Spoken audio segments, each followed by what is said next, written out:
আসামি তো ছিল আপনার ভাই। আমরা দেখেছি যে একই গাড়িতে আপনি নেমেছেন, আপনি আসলে কি জন্য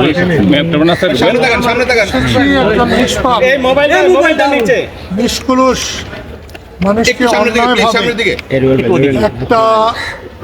একটা উদ্দেশ্য নিয়ে আসামি করা, এর শুধু প্রতিবাদ জানাতে এসেছি। আপনাদের একজন সাংবাদিকের কথা শুনলাম যে আসামির না, কখনো না। অভিযুক্তের কোনো বক্তব্য প্রচার করা অপরাধ, শাস্তি প্রাপ্ত তার বক্তব্য প্রচার করা হয়তো আইনের দৃষ্টিতে অগ্রহণযোগ্য হতে পারে। কোর্টের ভিতরে আমরা দেখলাম যে পুলিশ যারা এখানে দায়িত্বে আছেন তাদের সাথে আপনার ভাইয়ের বাকবিতণ্ডা হচ্ছিল এবং উনি কোর্টের দৃষ্টি আকর্ষণও করছিলেন, লতিফ সিদ্দিকী উনি কথাও বলতে চাচ্ছিলেন। কি হয়েছিল ঘটনাটা একটু বলবেন? আসলে প্রত্যেক অভিযুক্ত তিনি কথা বলতে পারেন, তাকে যেহেতু কোর্টে এনেছে তার কথা বলার অধিকার আছে, তিনি সেই কথাই বলতে চেয়েছিলেন।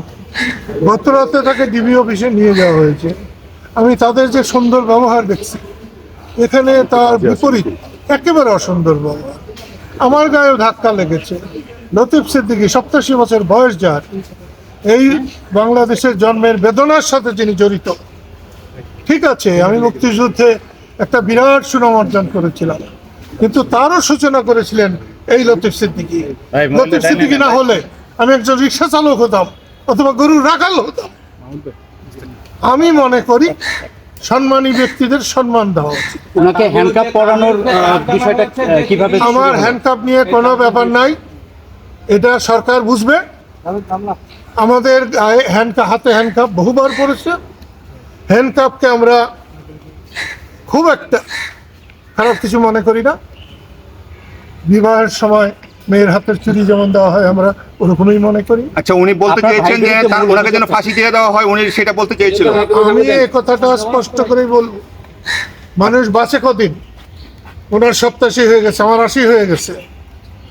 এখন যদি উনি কোনো অপরাধের দায়ে, যে অপরাধটা করেন নাই, তার ফাঁসি হয়, আমরা সাদরে গ্রহণ করব, কারণ আল্লাহ তাআলা তাকে তখন মুক্তি দেবেন, আল্লাহ নিজেই বলেছেন। উনি নিজেই তার ফাঁসি চাচ্ছিলেন, এটা কি বলেন? উনি যেটা বলছিলেন এই কথাটাই আমি যে কথাটা বললাম, যে বিনা অপরাধে যদি তার ফাঁসি হয়, তাহলে তো দুনিয়ায় যে ভুল ত্রুটি করেছেন সেগুলোর থেকে তিনি মাপ পাবেন, আমরাও সেটা চাই। ওনার বিরুদ্ধে মূল অভিযোগটা কি আপনারা কি জানতে আমি পেরেছেন? নিজেই বুঝতে পারলাম না। ওনার বিরুদ্ধে অভিযোগ শাপলা চত্বরের গণহত্যার একজন, কি বলবো, পরিকল্পনাকারী বলা যায় না, কারণ তিনি কিচেন ক্যাবিনেটেও ছিলেন না, তিনি তখন পাট মন্ত্রী ছিলেন। পাট নিয়ে হত্যা চলে না। শেখ হাসিনার সাথে বৈঠকে উনি ছিলেন, তার যে উল্লেখ করা হয়েছে যে ওই যে প্রধানমন্ত্রীর সাথে যে বৈঠক, সেখানে যারা উপস্থিত ছিলেন, কিভাবে সেখানে অভিযান চলবে বা কি সিদ্ধান্ত, আপনাকে মুক্ত করতে বলছি। এরকম কিচেন ক্যাবিনেটে লতিফ সিদ্দিকী ছিলেন না। আর লতিফ সিদ্দিকী এই সময় কিছু ঘটনা নিয়ে বিতর্কিত ছিলেন আওয়ামী লীগের কাছে, শেখ হাসিনার কাছে।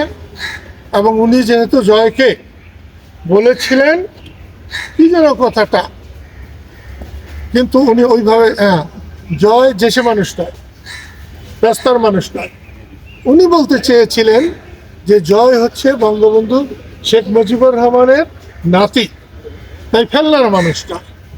এবং সেইটাকেই জয় কারা, এই কথাটা বলে তার বিরোধী পক্ষ শেখ হাসিনার কান ভারী করতে পেরেছিলেন। এজন্য আমি বলবো যে আল্লাহকে অশেষ মেহেরবানি যে শেখ হাসিনার কান তখন ভারী ছিল। উনি আওয়ামী লীগ থেকে বহিষ্কৃত হয়েছিলেন, আবার সেই আওয়ামী লীগের সময় আমলের ঘটনায় তার সাজা হচ্ছে, এটাকে কিভাবে দেখেন আপনি? এটা একেবারে অন্যায়,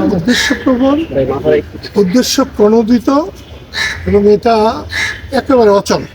আপনারা কিভাবে আইনি লড়াইটা লড়তে চান? লড়বো, আইনে লড়াই যেভাবে লড়াই ঠিক সেভাবে। মানে আপনার ভাই একেবারেই নির্দোষ বলতে পারছেন? এ ব্যাপারে একেবারে নির্দোষ। আপনারা ইয়ে করছিলেন মানে